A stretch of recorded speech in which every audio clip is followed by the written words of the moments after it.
The plot thickens. Now Kentucky jumped on the bandwagon of, we think we should sell civilians machine guns. Now there's some differences, some very key differences between what West Virginia is doing and what Kentucky's doing. That's what we're going to cover in today's video. But before we get into that, don't forget to shop at onlytacticalfans@shopify.com. That's where you can purchase cool-ass merchandise like this t-shirt, shall not be infringed. Boom! This has so much meaning and signaling in it.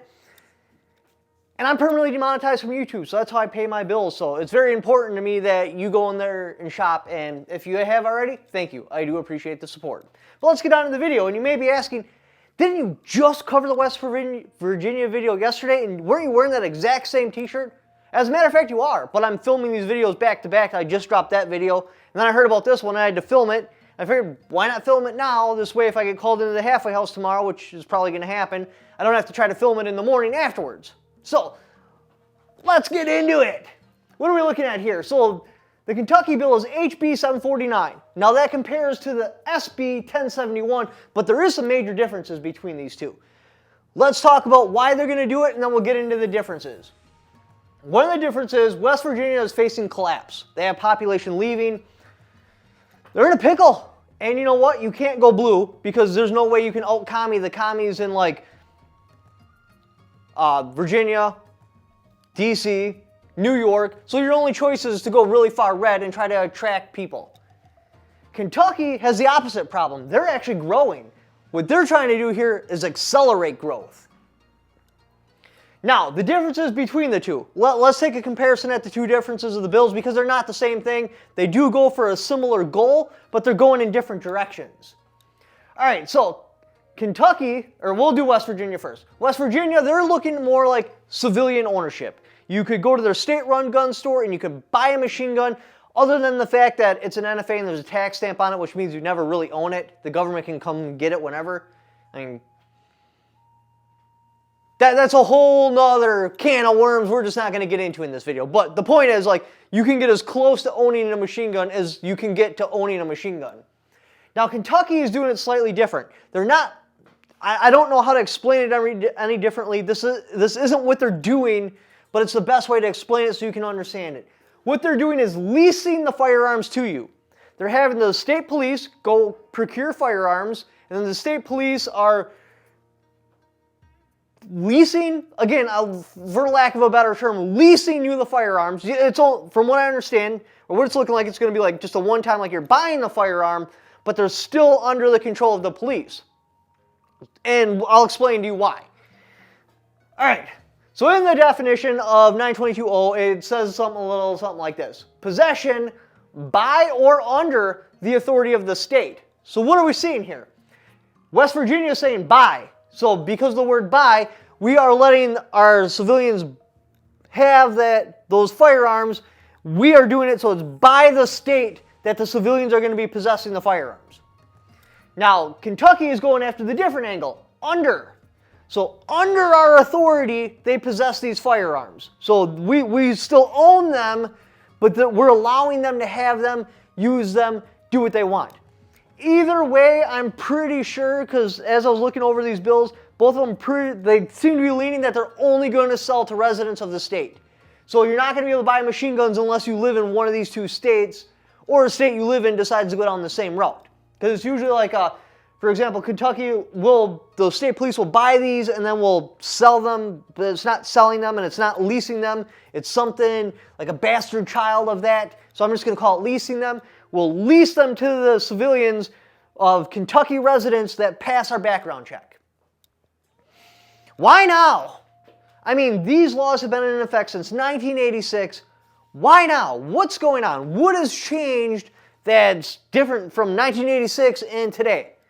We're looking at a couple of different things. Number one, the FRT. The FRT essentially made 922 useless. There is no point in having a machine gun ban when you can fire semi-automatically at the same rate of fire. So if we're not trying to limit the rate of fire, what are we eliminating here? Really?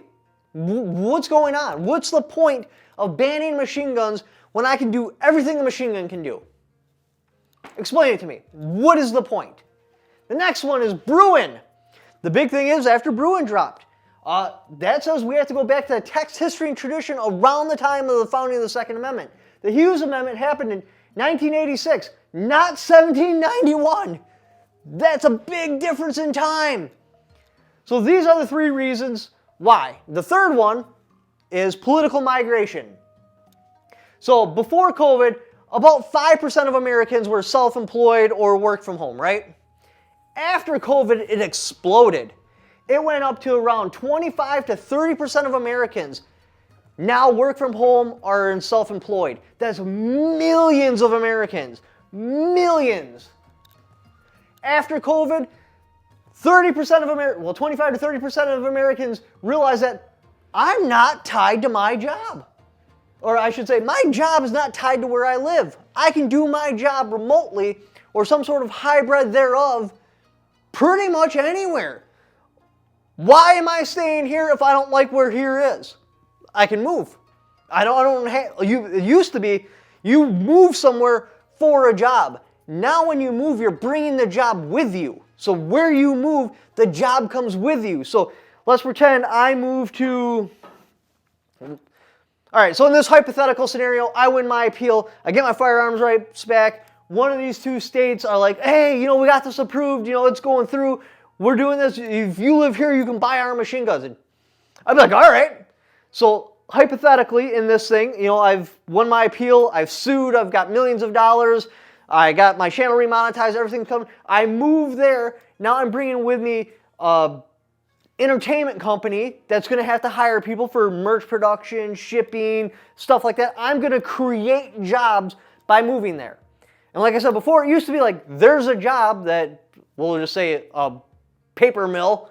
I'm moving to that area so I don't have to drive as far to go to work.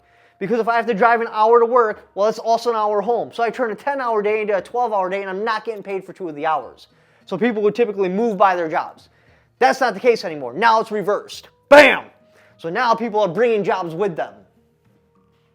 So, where do people like to move? They like to move where their political beliefs line up with the area, their schools, what the environment's like, what the scenery looks like. All that stuff comes into a big picture of, hey, this is where I'm going to move.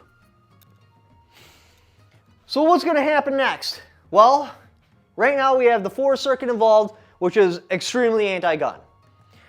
The ATF is going to sue West Virginia. It's going to go to the courts, and it's almost guaranteed that they're going to lose. Kentucky just brought the Sixth Circuit into the mix. Now, the Sixth Circuit isn't necessarily pro-gun, but they're independent thinkers.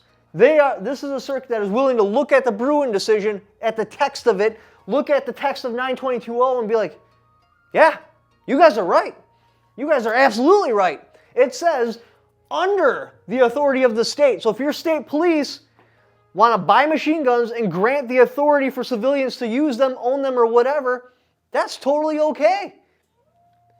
Now we just split the circuits. And you better believe it that next, the Fifth Circuit's going to jump in. Texas is probably already writing down like, oh my God, why didn't we think of this before? Bill, you're fired. This was your job to think of pro-Second Amendment stuff, and you failed us. And they're probably just scratching as fast as they can. Probably within like the next 30 days, we're going to hear about Texas doing the exact same thing. And you better damn believe the 11th Circuit is going to jump into it too. Because remember, they're fighting for 30% of America's population. Yeah, not 100% of that 30% is right-leaning, but we'll split it in half. We'll say 15%. But looking at the voting results and who voted red, that's probably closer to the majority of the 30% that's self-employed is also conservative-leaning. That's millions of Americans. I'll roll in the actual amount right here what 30% of America is. But I think we got, 300 million people? So that's like 100 million Americans can relocate wherever they want. Yeah, they're fighting for them. This isn't just writing laws. This is signaling this is what our political beliefs are. We are willing to fight for the Second Amendment for you. We have woods, we have mountains, we have beautiful terrain, and just a nice place to live. Come live here, and we'll also sell you machine guns. And we don't have any really pro-Second Amendment states in the northern, eastern, like Wisconsin, Illinois area. Yeah, there's states that are Second Amendment friendly, like Wisconsin's pretty Second Amendment friendly, but nothing like Texas or Florida. Texas, oh my God, living in the Fifth Circuit with Texas basically following the law and the Constitution as written would be amazing. I wish Wisconsin would do that. But you know what? Kentucky isn't that far away from Wisconsin. Should I win my appeal, and should they pull this off, or maybe even West Virginia, I might move there. We'll have to see what's going on. Would you guys move there? Would you guys move to one of those states if they pull this off? So, once the 6th, all right, so right now we have the 4th, 6th, soon the 5th and the 11th is going to jump into the fray. Other states may do that. We might have a state in the 7th jump in. And if, I doubt it's going to be in the 7th, but we can pretend. But even if, that's still 4 different circuits that are going to have 4 different opinions, which is pretty much going to force the issue on the Supreme Court. And remember, 922.0 is already on shaky grounds because this is supposed to be a tax. The only reason they let this go through in the 30s is, hey, we're not regulating firearms because shall not be infringed. We're just taxing them. And the NFA is just there strictly to make sure the tax is collected. But then in 1986, they're like, you know what? We're just not going to collect the tax anymore. So therefore, you can't own any new manufactured machine guns. Checkmate. Boom. Case closed. You're done. Wrap it up. So we're going to see what happens. The Supreme Court should, if not shut down the Hughes Amendment, shut down the NFA as a whole because they're not collecting the tax. Yeah, they could be like, we are still collecting the tax for the older machine guns, but a tax isn't supposed to be a regulation in itself. So we'll have to see. Worst case scenario is, boom, the Hughes Amendment falls. And I've been talking about this on the channel for a while. I know I've got a lot of crap in the comments like, oh, they're never going to remove the Hughes Amendment. They're never going to make full autos available to all civilians. Sure as shit does look like it. So, was I crazy or was I a spoiler? Anyway, appreciate you guys supporting the channel. Continue to bring out videos just like this by supporting the channel. If you don't want to shop at Only Tactical Fans at Shopify.com, another great way to do is go down to that description. Click on that Amazon affiliate link. Even if you don't buy what that link is for, just clicking on it. And doing the Amazon shopping you were already going to do anyway, I got a little kickback for it because you came there off my channel. Thank you for watching. Don't forget to subscribe.